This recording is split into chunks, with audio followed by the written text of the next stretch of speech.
Dr. Pablo Vinícius, direto de Brasília, especialmente aqui para o Interioriza. Obrigado pelo convite. Muito obrigada. Eu que agradeço. Muito obrigada.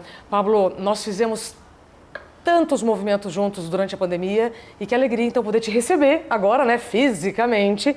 Mas nós vamos continuar falando do assunto que a gente já falava antes. Somos o país mais ansioso do mundo. Ah, tá bom, Isabela, o que isso significa? Tá na hora da gente entender os desdobramentos dessa informação. Porque se você parar um pouquinho para pensar, nenhuma ponta fica solta. Porque somos o país mais ansioso do mundo, porque a privação de sono tem deixado as pessoas mais irritadas, porque as crianças estão mais...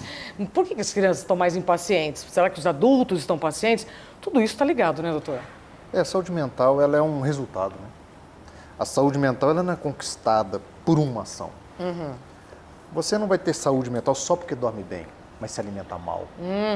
Você não vai ter saúde mental só porque tem uma altíssima capacidade de gestão de problemas, mas se dorme pouco.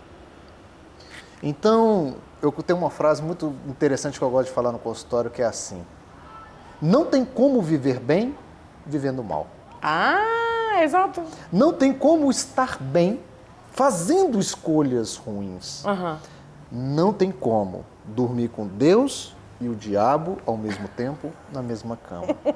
Mas de uma forma pueril, infantilizada, nós carregamos esse pensamento, que é típico das crianças, porque elas acham que sim, que é possível, na fase adulta ainda. Nós não estamos amadurecendo em relação a isso.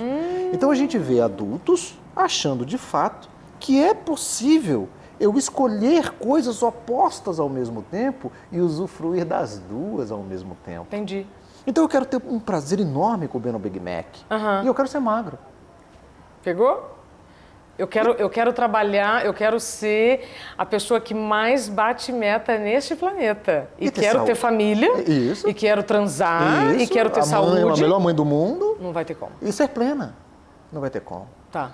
Então, saúde mental é fruto das escolhas e é uma somatória dessas escolhas. Perfeito. No seu livro, que eu recebi em 2021, esse aqui, Anti-Tarja Preta.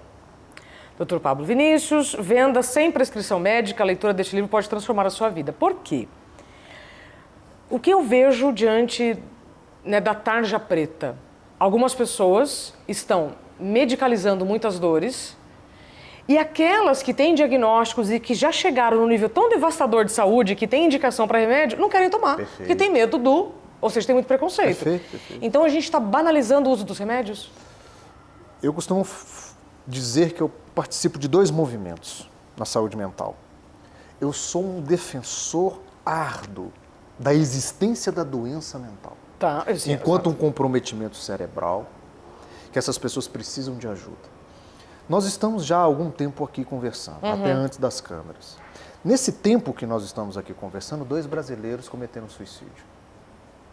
Tá. A cada 40 minutos, um brasileiro comete suicídio. Tá. A cada 5, 10, 15 segundos, uma pessoa se mata no mundo. Tá. Aí o suicídio Isso no mundo, tá. Nós estamos falando de coisa séria e que precisa de ajuda. Por outro lado, eu atravesso o pêndulo e me posiciono como um crítico feraz e pesado e ácido contra a banalização do diagnóstico psiquiátrico. Tá. E, pelo incrível que pareça, se você me perguntar assim, como é que é a tua experiência de consultório? Isso, eu já ia perguntar, como é que as pessoas estão chegando no seu consultório? De cada 10 pessoas que eu atendo, posso te afirmar que 6, 7 não estão doentes. Elas estão só sofrendo. Quando eu falo só sofrendo, eu não estou anulando e nem minimizando a dor humana. Ok. Eu só estou falando que aquilo não corresponde a uma doença.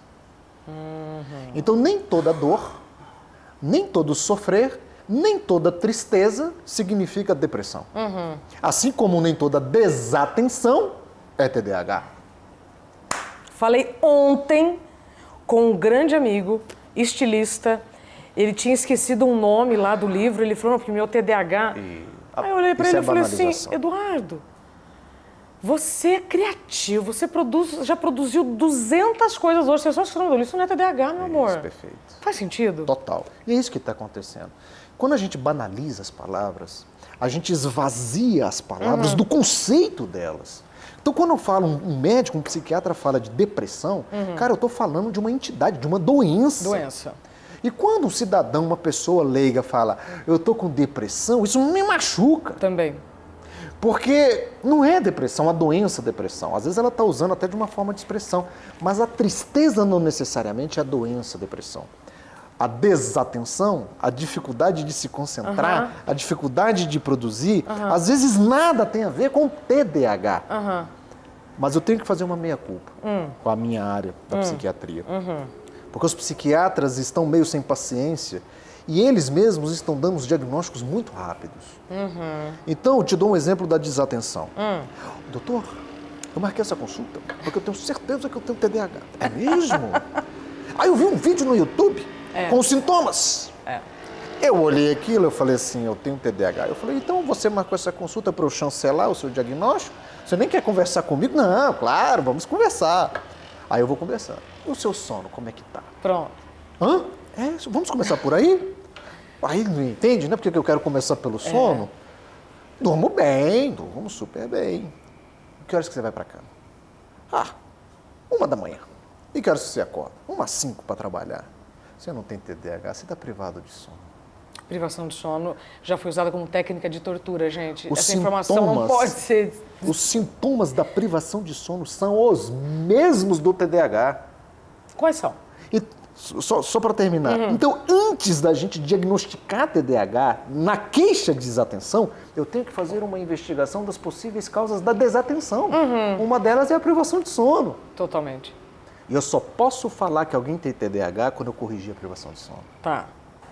E os sintomas, dessa desatenção, que é essa falta de foco, te pergunto, dorme uma noite ruim, como é que é o dia seguinte? Você consegue render? Não, agora veja, também tem uma outra questão, Pablo.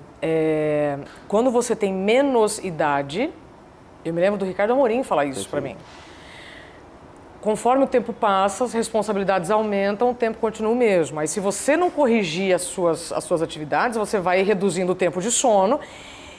E aí ele me contou, ele falou assim, Isa, se eu vou ter que dar uma palestra na noite anterior, se eu não dormir bem, me faltam palavras. Perfeito. Exato. Perfeito. Isso é muito do seu livro, né? Você trabalha sobre tempo, né? E é isso aí. Então, se eu não entender o sono como prioridade, e a minha vida mudou muito, tanto do ponto de vista profissional quanto pessoal, quando eu fui fazer medicina do sono, porque a minha formação básica é psiquiatria, mas com 10 anos de profissão, eu vi que era muito pouco que eu sabia na minha prática clínica. E eu comecei a atender pacientes dependentes de remédios para dormir. Aquilo começou a me machucar muito. Eu falei, eu preciso saber mais sobre isso aqui. Aí eu fui fazer medicina do sono aqui em São Paulo, inclusive. Foi uma revolução. Foi uma revolução na minha vida pessoal, porque hoje para eu perder 1 hora de sono, tem que valer muito a pena. Olha, começou a mudar a minha vida pessoal e a minha vida profissional com o meu paciente. Porque hoje eu abordo isso com ele. Doutor, eu estou com depressão. Tá com depressão? Estou triste, estou melancólica, quero morrer, não consigo fazer mais nada, estou na cama. Ela termina de falar, eu falo, como é que está o teu sono? As pessoas não entendem porque eu parto do pressuposto e ali na consulta, eu inicio a minha entrevista com o sono. Sim. As queixas são diurnas. A doença parece ser do dia, mas às vezes a causa está na noite. Tá. E a gente precisa investigar isso. Tá. Então, deixa eu só pegar aqui uma informação para depois dela a gente continuar. De cada 10 pessoas que chegam no seu consultório, 6 estão dizendo que estão... Tem dores. Tem dores. Tem os seus sofreres. Estão incomodadas. Estão insatisfeitas. De fato estão chorando. Mas isso não necessariamente corresponde a uma doença mental. Tá. De repente pode ser a falta de aceitação de alguma situação, ou a falta de calibragem, ou a falta de moderação diante de alguma situação normal da vida. Uma insatisfação. Uma insatisfação, então. Insatisfação. Exatamente. Muito bem. Te perguntam muito qual é a diferença entre tristeza e depressão? Muito. Como é que você responderia assim rapidamente para quem está acompanhando a gente? 2 palavrinhas-chave. A primeira palavra significa coerência. Coerência entre o que eu sinto e o que eu vivo. Pega o seu sentimento, pega aí a sua tristeza, o seu choro, a sua angústia, a sua raiva, o seu ódio, o seu pânico, o que for. Coloque isso frente a frente com a sua vivência, com o seu dia a dia. E faça a seguinte pergunta. Um ser humano no meu lugar, vivendo o que eu vivo, estaria sentindo o que eu sinto? Se a resposta for sim, isso é coerente. Esse sentimento é normal. Tá. Ainda que seja um sentimento mais difícil de ser sentido. Às vezes você está numa tristeza profunda, mas seu filho está numa UTI. Tá. É coerente. Tá. Então, a Dependendo coerência- da circunstância. Então, sentimentos, eles têm que ser coerentes com a vivência. Onde está a doença mental? Na incoerência. Na incoerência. Tá. Doutor, eu não sei por que eu estou sentindo isso. Tá. Tá demais. Tá. A doença mental, ela mora aí. E uma outra palavrinha mágica chama-se funcionalidade. Isso. O sentimento, quando começa a alterar a produtividade, ele já está caminhando para a patologia. Então, facilmente, rapidamente, você consegue colocar esta pessoa na normalidade ou na patologia. E é fácil, né? Está coerente. E eu levo o paciente a entender isso. Quando ele começa a se queixar, a primeira pergunta que eu faço é sono, a segunda é: aconteceu alguma coisa na sua vida para você estar sentindo isso? O que eu quero com isso? Buscar a coerência. Sim. E levar ele a entender que é coerente. Sim. E a terceira pergunta que faço é sobre a funcionalidade. Perfeito. Então, de uma forma muito pragmática, a gente consegue colocar as pessoas assim nesse prumo adequado. É nesse sentido que lá no final da entrevista eu consigo detectar que 60%, 70% das pessoas não estão doentes. Não estão doentes. As suas dores são coerentes com as suas vidas. Elas estão insatisfeitas. Você sabe quantos por cento dos brasileiros estão insatisfeitos com as suas próprias vidas? Você sabe quantos por cento dos brasileiros desejam mudar as suas vidas? 60%. Que pesquisa é essa? Foi publicada recentemente, então uns 2, 3 anos eu te passo. 60% dos brasileiros estão insatisfeitos com a sua própria vida. Tá. Sabe onde essas pessoas estão? Nos consultórios psiquiátricos. Nos consultórios psiquiátricos. Você acredita, então, que há um excesso de medicalização da dor? Nesse sentido, sim. Tá. Porque eu estou insatisfeito. Olha só o que acontece. Eu estou insatisfeito com a vida, isso me machuca, isso me dói. A gente estava até falando, né, da diferença de burnout para dor, né? Eu queria aproveitar, inclusive, pegar esse gancho, porque a diferença entre esgotamento e burnout é a perda de funcionalidade. Isso. Mora aí, né? Tem muitas pessoas que estão cansadas ou exaustas e falam assim: Isabela, aquilo lá que você fala, que você teve, eu já tive, mas qual foi a perda de funcionalidade? Não, porque cansaço é uma coisa, Isso. Esgotamento é outro. Burnout. Se você não trata o esgotamento e vive uma situação com características de assédio, e eu preciso ter essa informação, Vai adoecer. aí você tem uma coisa chamada dano existencial, que o desembargador Sebastião Oliveira explica já há muitos anos. É uma situação que rompe com o seu projeto de vida. Perfeito. Então, a mesma coisa, eu já queria pegar essa carona só para explicar isso. Porque a insatisfação, ela é um primórdio disso tudo. Tá. Ela está lá na base. É fazer o que não gosta, é fazer o que não quer, tá no lugar onde não quer. Seja um relacionamento. Os valores são diferentes. Os valores. Seja um relacionamento. Estou insatisfeito com o meu relacionamento, estou insatisfeito no meu trabalho. É porque o burnout, o conceito é mais Tá a no questão do trabalho. trabalho, né? Mas essa insatisfação, ela pode ser um apartamento que eu estou, no prédio que eu estou, no bairro que eu estou. É uma insatisfação. Essa insatisfação crônica, ela vai gerando um desconforto emocional. Ela vai prejudicando o sono, ela vai prejudicando a qualidade de vida, ela vai trazendo dor existencial. E muitas vezes você comenta isso com uma colega num bar, num restaurante, e a colega fala: Mica, você precisa ir para o psiquiatra, eu tenho um ótimo, doutor Pablo, vai lá. Aí chega a amiga lá: doutor, mas que essa consulta que a amiga me mandou aqui. Eu comentei com ela que eu estou mal. Ela ficou preocupada. Então não é que elas vão por maldade, não. Sim, sempre na tentativa de De cuidar. tá bem. Sim. E eu falei: por que a amiga mandou aqui? Ela é sua paciente e ela ficou muito preocupada comigo. E aí nós vamos conversando e aí a gente descobre que ela não tem depressão, ela tem insatisfação. Insatisfação. Mas as pessoas querem medicar a insatisfação, sabe para quê? Ah. Para dar conta de viver na insatisfação. Que é a zona de desconforto. Que vai fazer ela mudar. E aí entra a minha frase célebre. Os remédios psiquiátricos estão tornando as situações insuportáveis insuportáveis. Ela está tornando o intolerável o intolerável. Normalizando o anormal. Na medida em que eu anestesio e te consigo manter numa situação que já não era para ser mantida. Nesse sentido, eu sou absolutamente contra medicar. Tá. Porque é a dor, é a insatisfação, é essa zona de desconforto que vai falar: vamos mudar? Você sabe que esses dias eu até brinquei, né? Eu falei assim: olha, cuidado para não confundir zona de conforto com zona de desconforto. Tá, então já entendemos. Existe uma É legal isso. over... Porque o remédio psiquiátrico pode transformar a zona do desconforto numa zona de conforto na medida em que ela não vai sentir mais nada. E deixa eu contar uma coisa para você, Pablo. Nesses últimos anos, o que eu tenho percebido é que toda dor é uma mensagem. Isso, perfeito. E aí, ou você vai ouvir a mensagem e tentar entender o que essa dor está querendo dizer, ou você vai anestesiar a dor. E quanto mais você anestesia a dor, mais chance você está tendo de ter aí, de fato, um problema de saúde. E quando eu estou falando de saúde, eu já não estou mais recortando, nem mental nem física, só lembrando que a mente faz parte do corpo. Então, a medicalização então, da dor não é só uma lenda, está acontecendo. Tá muito. E aí, como é que você... Aí tá, então esse é um caso. Agora, o outro caso. A pessoa tem uma prescrição, ela precisa de ajuda. Eu precisei. Até hoje eu tomo. Sim. Outro dia, numa palestra, uma pessoa falou assim, Isabela, quando você recebeu alta da sua psiquiatra? Que dia que eu recebi alta do psiquiatra? Né? Ou seja, eu tomo remédio ainda de tarja preta, sim. Os danos que eu tive em 2016 foram muito profundos. Sim, perfeito, tem gente que não consegue recuperar nunca. Perfeito. Né? Então, aí a pessoa ela tem a recomendação e ela não quer. Ou por vergonha, ou porque ela vai ficar dopada. Como é que você explica, então, para quem tem a recomendação? Ou seja, viu que não é insatisfação, que é uma doença mesmo. Essa pessoa eu adoro. Porque é para essa que eu sinto, que eu estudo todos os dias, que eu me dedico todos os dias. Então, quando chega um paciente no meu consultório e fala, eu não queria estar aqui, eu não sei por que eu estou aqui, foi minha mulher que me mandou aqui, meu filho que me mandou aqui, não foi nem eu que marquei essa consulta. Eu falo, oh, meu Deus, que bom. Que bom. Eu fico assim vibrando, por quê? Porque ele precisa de mim. Não que os outros não precisam de mim, até precisam para ouvir o que eu tenho a dizer. E isso é curativo, viu? Tá. Posso até, se tiver tempo, eu conto a história desse caso, que é emblemático. Tá. Como eu transformei uma pessoa pelo que eu falei no consultório. Me fala. Sem remédio. Pode falar. Tem uns 10 minutos. É o causal do boêmio, a história do boêmio. Chegou uma mulher com um casal. Aí a senhora, porque ele, não sei o quê, ok, a senhora podia me esperar lá fora, que eu vou entrevistar? Sim, entrevistei.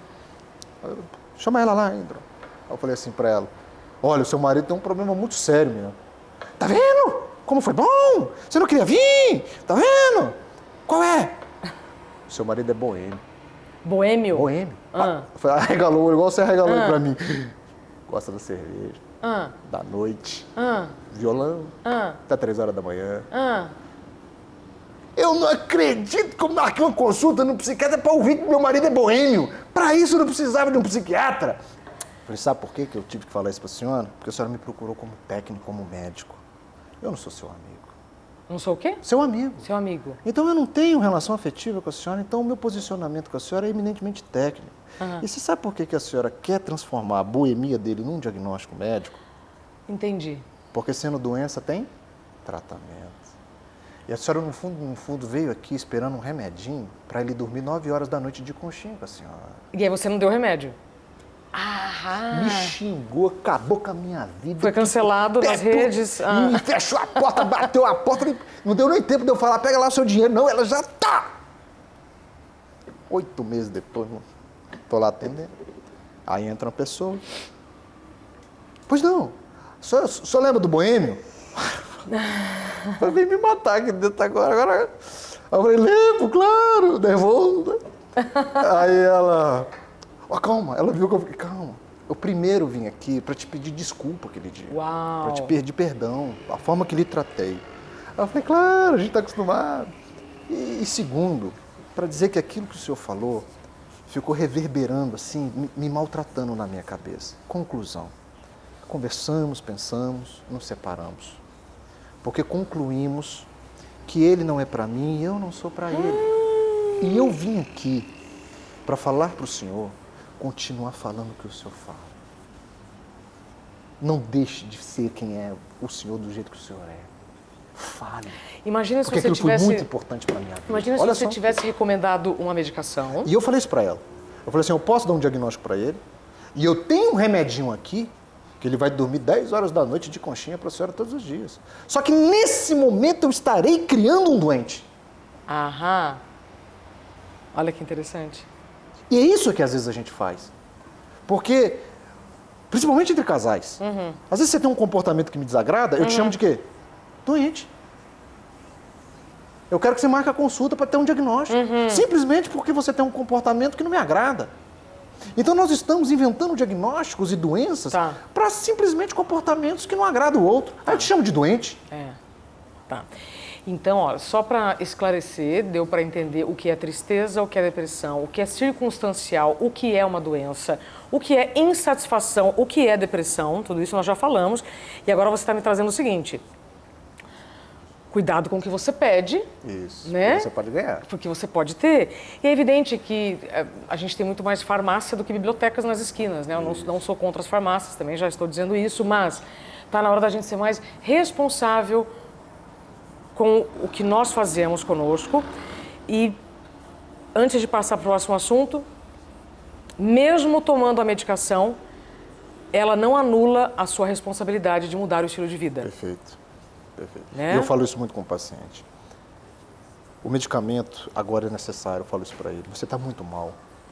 E é até covardia eu falar nesse momento que você precisa fazer atividade física. Não vai ter condições. Você não tem condição. Exato. Então vamos passo a passo. Mas faz um acordo comigo. Eu vou te dar um medicamento. Ele vai te melhorar. Mas não pare aí. Não se acostume com essa melhora do remédio. Use a melhora do remédio para mudar a sua vida. Como estímulo. O seu estilo de vida, novas escolhas, novas decisões. Mude o que você tem que mudar. Porque se você se acostumar só com a melhora do remédio, você não estará melhor. Você só estará anestesiado. Anestesiado. Melhor estará se tiver intervindo nos fatores causadores da sua doença. Aí você está melhor. Pronto. Perfeito. Pablo, antes da gente encerrar, onde a falta de sono entra nisso tudo? Quais são as correlações que você pode fazer entre tudo que nós estamos vivendo como sociedade, em termos de agressividade, violência, irritação, perda de produtividade X, com a privação de sono? A privação de sono, as doenças do sono, hoje, é a mãe de todas as doenças. Repete, por favor. A privação de sono, ou os distúrbios do sono, como a insônia, a apneia, a má qualidade do sono, ou a falta de sono, é o guarda-chuva, é a mãe, o pai, a avó, o avô das doenças clínicas que estão aqui embaixo. Para tudo, Brasil. O Pablo, agora eu vou começar até a gaguejar. Eu juro por Deus, eu não sou, você já sabe que eu não sou médico, não sou psiquiatra, sou neurologista, eu sou comunicadora, sou especialista em comunicação que estudou a área da saúde já há 6 anos. Eu esbarro nisso todos os dias. Porque diante de várias pessoas que me procuram, a primeira coisa que eu pergunto é: como está seu sono? Perfeito. Eu não encontrei nenhuma pessoa até hoje que me descreveu alguma situação muito incômoda Que estava ou dormindo ótimo. que estava dormindo bem. Porque aqui, ó, nesse guarda-chuva, tá as doenças mentais, depressão, ansiedade, pânico. Aqui tá as doenças clínicas, endocrinológicas, aqui tá a obesidade, aqui tá as doenças infecciosas. Eu vou 1 minuto. Olha que caso. Uma paciente chega para mim. Meu ginecologista me mandou aqui. Eu falei: por quê? Porque eu tenho uma infecção de candidíase de repetição há 3 anos. Pronto. E já gastei mais de 20 mil reais, já fui a São Paulo, já fui em Rio de Janeiro, já fui no Rio Grande do Sul. E eu falei: por que você está aqui? Porque ele tá achando que eu estou com depressão e me pediu para que o senhor me ajudasse, me tratar. Eu falei: ok. Primeira pergunta que eu fiz: Como é que está seu sono? tá ótimo, ela perguntou. Aí eu falei: jura? Você acorda bem? Ah, não, acordo cansado. Aí, quanto tempo de noite você tem? Tá hora. 4 horas de noite 4 horas de sono por noite. Há quanto tempo você dorme assim? Ah, desde 2019, um pouco antes da pandemia. Tem uns 5 anos? Ah, tem uns 5 anos. Há quanto tempo você está com infecção de repetição? Há uns 3 anos. Eu falei assim: é isso. Ela: o quê? Você está com essa infecção de repetição porque você está privada de sono. Então, por isso que eu falei do guarda-chuva. Totalmente. Os processos infecciosos crônicos que se repetem está relacionado à falta da imunidade que não está sendo reposta no sono de qualidade. Dormiu mal, viveu mal. O último dado da Associação Brasileira do Sono diz que quem dorme menos de 6 horas por noite tem 4 vezes mais chance de morte. É isso aí. É isso aí. Isso é só um dado. Se você quer saber mais sobre sono, leia um livro, chama-se Por que Dormimos. É sensacional. E ali tá as relações que ele faz. Sabe como é que acabou a história dessa paciente? Falei para ela, fui aumentando as horinhas de sono dela, ela foi. Um dia ela me encontra e falou assim: doutor, eu tô de férias, tô indo pro Piauí. Com o meu namorado. Ela já não namorava mais, ela tinha vergonha por causa do cheiro. E ela tá com o meu namorado. Aí eu falei: você tá boa? Tô ótima. Só porque voltou a dormir. Remédios, pomadas, e médicos, e tratamentos, e dinheiro, e viagens. Ninguém nunca tinha perguntado do sono. Eu posso fazer um gráfico assim, olha, quanto menos sono, mais irritabilidade, menor fica a minha imunidade. Sim. As relações são assim, ó, vamos fazer os gráficos, quanto menos sono, mais obesidade. Quanto menos sono, mais irritabilidade. Quanto menos sono, mais desatenção. Quanto menos sono, mais depressão. Quanto menos sono, mas tudo isso. Mais gripe. Quanto menos sono... Mais intolerância. Mais intolerância. Mais isso, mais briga.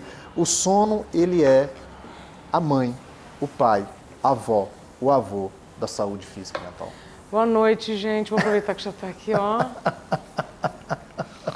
Doutor, vou dizer pra gente encerrar o seguinte. Hoje, o meu tempo de sono é inegociável. Isso. Mas eu só descobri isso depois que eu perdi a minha saúde. Aí eu recupero a minha vida, beleza? Então, o que eu não posso abrir mão? Meu sono. Isso. Eu ainda tô insistindo muito para que o meu segundo inegociável seja a minha atividade física. Isso. Mas eu já consegui colocar o sono. O que significa o inegociável? Pode ser quem for. 10 horas eu já estou dormindo. Isso. Porque 6 horas eu vou acordar. Isso. E eu já sei que para funcionar bem no dia seguinte, sem ficar me entupindo de café, anestésicos, energéticos, etc., eu preciso dormir 8 horas. Isso. Sempre foi assim. Aí agora, quem está ouvindo isso fala assim, então quantas horas eu preciso dormir? Isso é muito individual. Em relação a sono, não há nada universal. Que barulhão! Mas tá tudo bem, gente. Repete. Em relação ao sono, não há uma receita universal. Tá. Se você leu um livro, se você ouviu de alguém dizendo que o ideal para sono é dormir 8 horas, 9 horas ou acordar isso, mentira. Porque isso é determinado biologicamente e geneticamente. Você precisa de 8. Eu preciso de 9. Tem gente que precisa de 6, tem gente que precisa de 12. Então, como descobrir isso? Pegue umas férias que você esteja descansado e durma. E acorde sem despertador e conte as horas. Isso. Ah, eu me sinto bem quando eu durmo 8. Agora 8. Pronto. Eu me lembro quando o Rodrigo Bocardi, nós trabalhamos juntos na Globo por muito tempo, ele falava, amanhã eu vou dormir até acordar. É isso. Quando ele estava de folga, ou seja, amanhã eu vou dormir até acordar. Eu achava o máximo. Que deveria ser o normal pra gente, né? Entendi. Que deveria ser o normal. Então vivemos numa sociedade privada de sono, vivemos numa sociedade sobre o império do despertador e isso está maltratando muitas pessoas. E o pior, eu vou dizer o que é, tá? Atenção. Este aparelho, ele não é mais só para você se comunicar com as pessoas. Aqui tem máquina fotográfica, tabelas, banco, mas também tem um despertador. Então, se você, ao desligar o despertador, já vai com o dedinho nas mensagens ou redes sociais... Você já traz tudo para o início do seu dia, né? Eu deixo o telefone no modo avião, aí eu desligo o despertador, levanto, aí vou escovar o dente, fazer minha higiene, vou cuidar da Angelina. Aí quando eu consigo colocar o uniforme na Angelina, ou seja, vamos começar agora o dia, aí eu tiro do modo avião. Porque senão vão vir as demandas.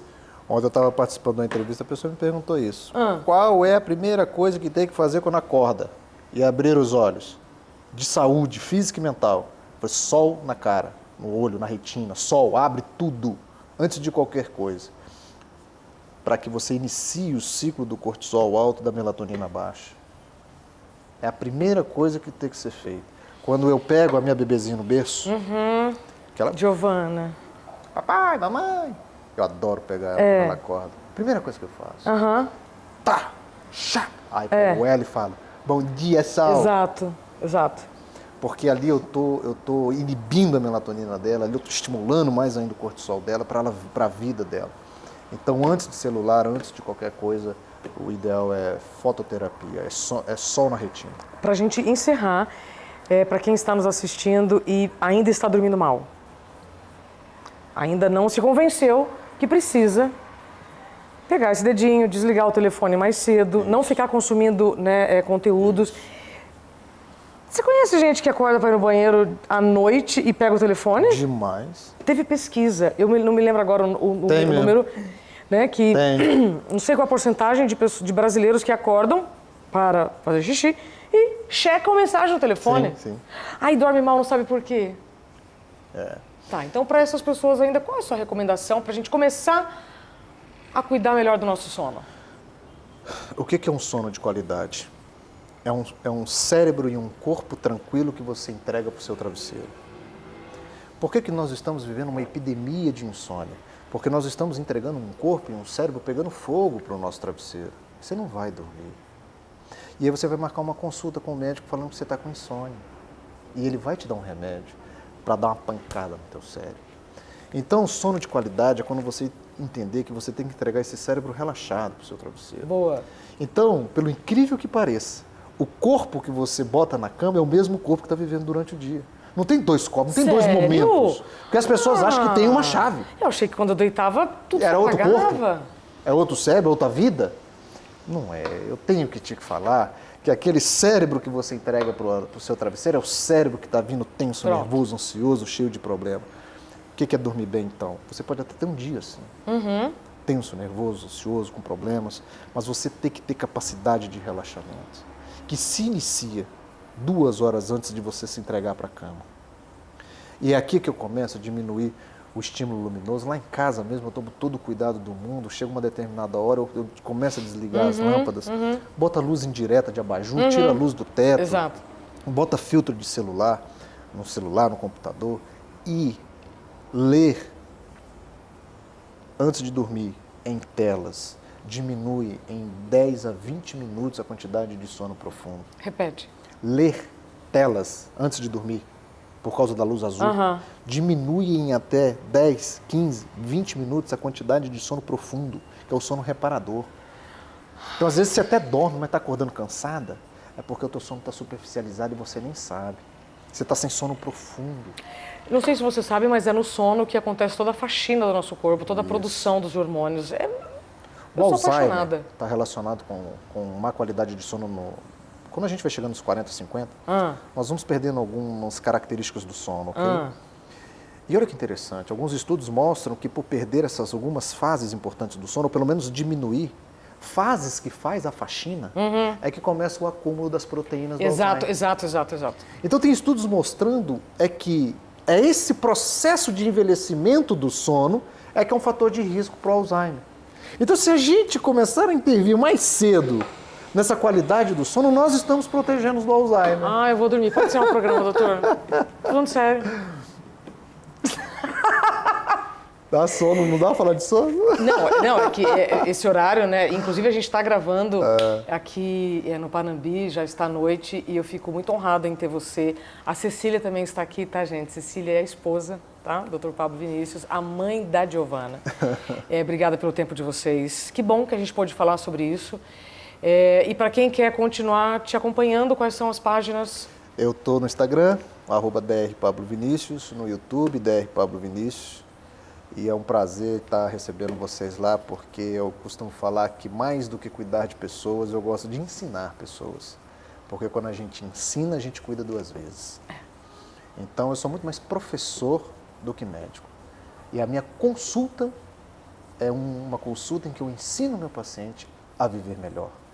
É como se realmente desse um anzol para ele pescar e se tornar um ser humano completo, saudável, independente até de mim mesmo. Cuida da pessoa, não de uma doença. Exatamente. Obrigada, Pablo.